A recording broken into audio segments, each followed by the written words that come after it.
Capítulo 7º. Da proteção judicial dos interesses individuais, difusos e coletivos. Artigo 208. Regem-se pelas disposições desta lei as ações de responsabilidade por ofensa aos direitos assegurados à criança e ao adolescente, referentes ao não oferecimento ou oferta irregular. Inciso 1º. Do ensino obrigatório. Inciso 2º. De atendimento educacional especializado aos portadores de deficiência. 3º. De atendimento em creche e pré-escola às crianças de 0 a 5 anos de idade. Inciso 4º.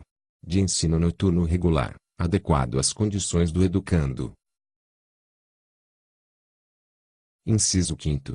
De programas suplementares de oferta de material didático escolar, transporte e assistência à saúde do educando do ensino fundamental. Inciso 6º. De serviço de assistência social visando a proteção à família, à maternidade, à infância e à adolescência, bem como ao amparo às crianças e adolescentes que dele necessitem. Inciso 7º. De acesso às ações e serviços de saúde. Inciso 8º. De escolarização e profissionalização dos adolescentes privados de liberdade. Inciso 9º.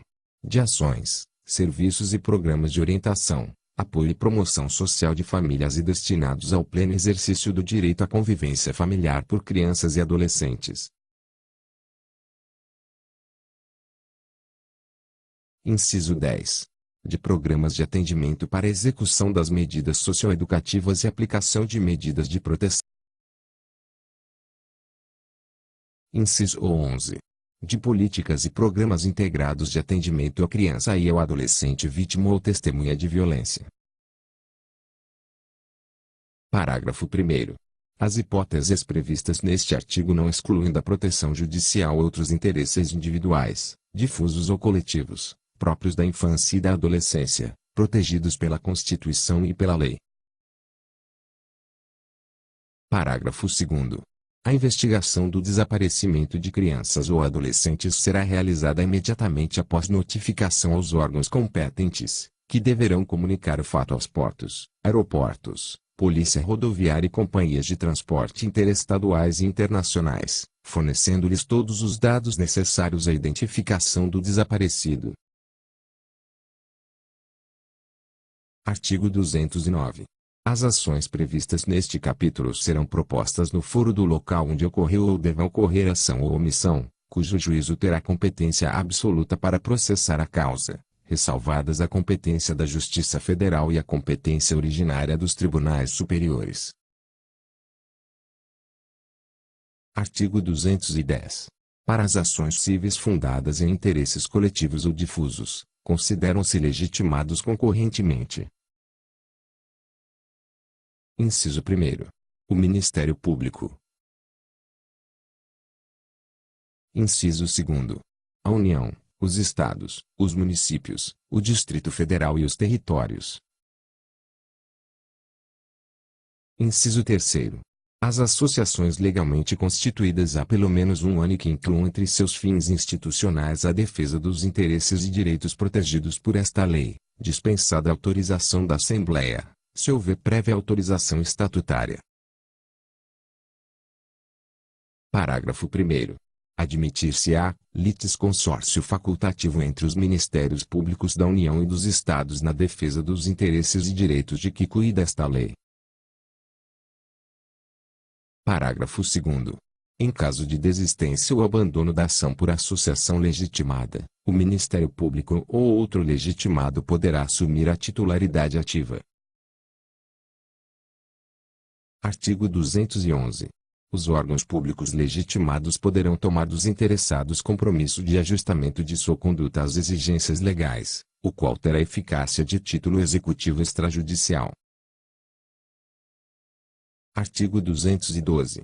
Para a defesa dos direitos e interesses protegidos por esta lei, são admissíveis todas as espécies de ações pertinentes. Parágrafo 1º.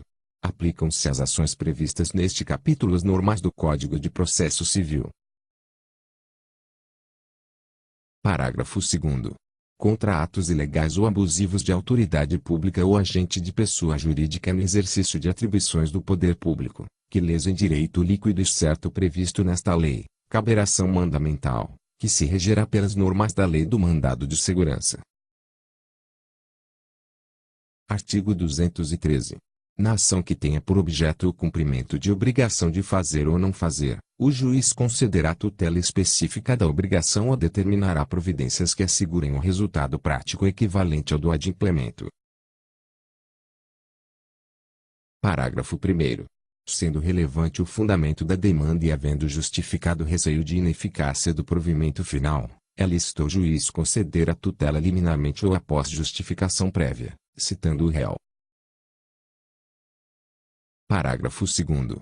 O juiz poderá, na hipótese do parágrafo anterior ou na sentença, impor multa diária ao réu, independentemente de pedido do autor, se for suficiente ou compatível com a obrigação, fixando prazo razoável para o cumprimento do preceito.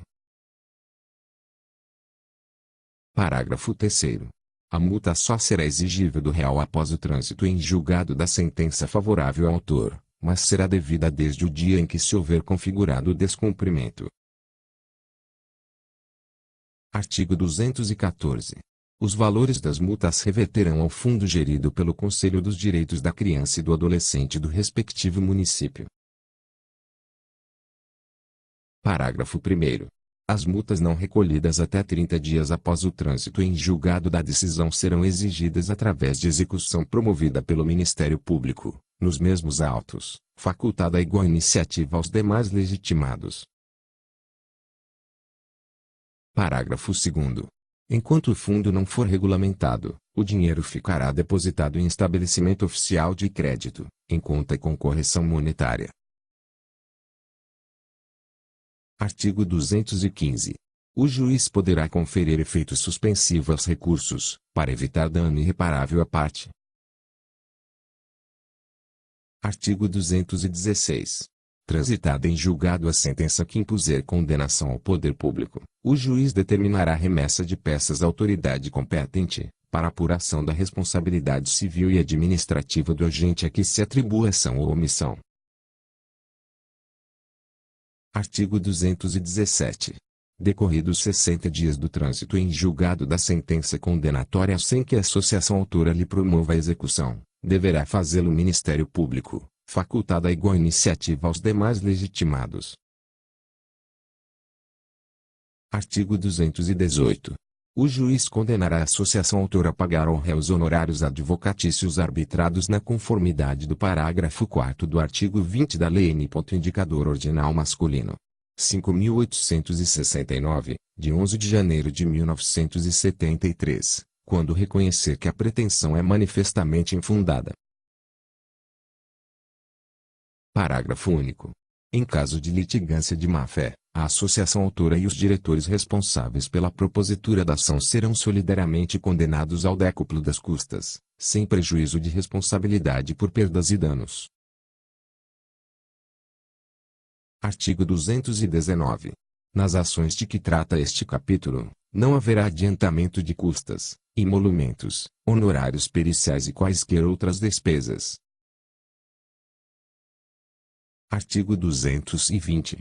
Qualquer pessoa poderá e o servidor público deverá provocar a iniciativa do Ministério Público, prestando-lhe informações sobre fatos que constituam objeto de ação civil, indicando-lhe os elementos de convicção. Artigo 221. Se, no exercício de suas funções, os juízos e tribunais tiverem conhecimento de fatos que possam ensejar a propositura de ação civil, remeterão peças ao Ministério Público para as providências cabíveis. Artigo 222. Para instruir a petição inicial, o interessado poderá requerer às autoridades competentes as certidões e informações que julgar necessárias, que serão fornecidas no prazo de 15 dias. Artigo 223.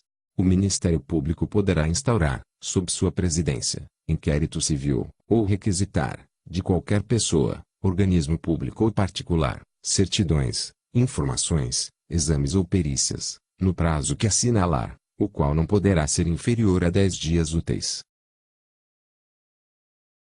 Parágrafo 1º. Se o órgão do Ministério Público, esgotadas todas as diligências, se convencer da inexistência de fundamento para a propositura da ação civil, promoverá o arquivamento dos autos do inquérito civil e das peças informativas, fazendo fundamentadamente. Parágrafo 2º.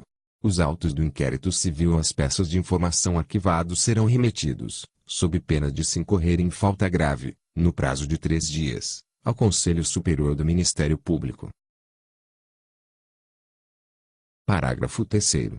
Até que seja homologado ou rejeitada a promoção de arquivamento, em sessão do Conselho Superior do Ministério Público, poderão as associações legitimadas apresentar razões escritas ou documentos, que serão juntados aos autos do inquérito ou anexados às peças de informação.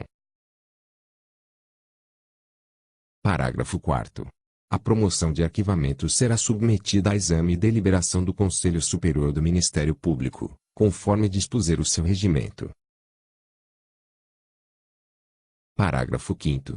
Deixando o Conselho Superior de homologar a promoção de arquivamento, designará, desde logo, outro órgão do Ministério Público para o ajuizamento da ação.